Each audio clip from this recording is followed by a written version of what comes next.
गुजरात के राजकोट लोकसभा के उम्मीदवार का हर शहर, तहसील, जनपद, गांव में विरोध हो रहा है।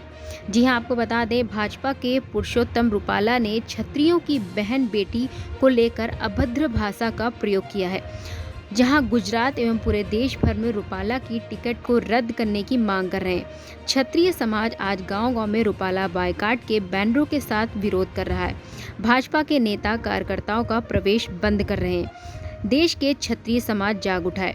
रूपाला के विरोध में साबरकांठा के क्षत्रिय भी जुड़ गए हैं। पूरे जोश से भाजपा और रूपाला का विरोध हो रहा है।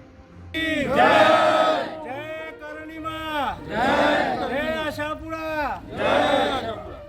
आज વાસણ ગામ સમસ્ત ઠાકોર સમાજ, રાજપૂત સમાજ અને બીજા 18 આલમ સમાજના ભેગા થઈ અને જે પુરુષોત્તમ રૂપાલા રાજપૂત સમાજ વિશે, ક્ષત્રિય સમાજ વિશે જે ટિપ્પણી કરી છે એ ખરેખર ગેરવ્યાજબી છે અને બેટી અને રોટી વ્યવહાર વિશે જે તે શબ્દો બોલ્યા છે કે પુરુષોત્તમ રૂપાલાને એ ખબર નથી કે તું ઇતિહાસ જો કે રાજપૂતોએ અંગ્રેજો સાથે કેવો બેટી વ્યવહાર કરો છે, તું તો પુરવાર કરી આપ રાજપૂતોને, નહીં તો આ શબ્દો અમે સદંતર વખોડી નાખીએ છીએ અને અમારા રાજપૂત સમાજના વડાલી તાલુકાના વાસણ ગામમાં જો બીજેપી વાળાએ મિટિંગ કરી છે તો અમે ઉશ્કેરી આવીને જે કોઈ આવેદન લઈએ એ નિર્ણય બીજેપીનો રહેશે અને અમારા ઠાકોર સમાજ, ક્ષત્રિય સમાજના આજુબાજુના કોઈ પણ ગામમાં જો આ વસ્તુનો ઉપયોગ કર્યો છે બીજેપી વાળાએ મિટિંગનો તો હરગીજ ચલી લેવામાં આવશે નહીં અને આગામી સમયમાં અમારે હિંમતનગરમાં જેટલા ક્ષત્રિય,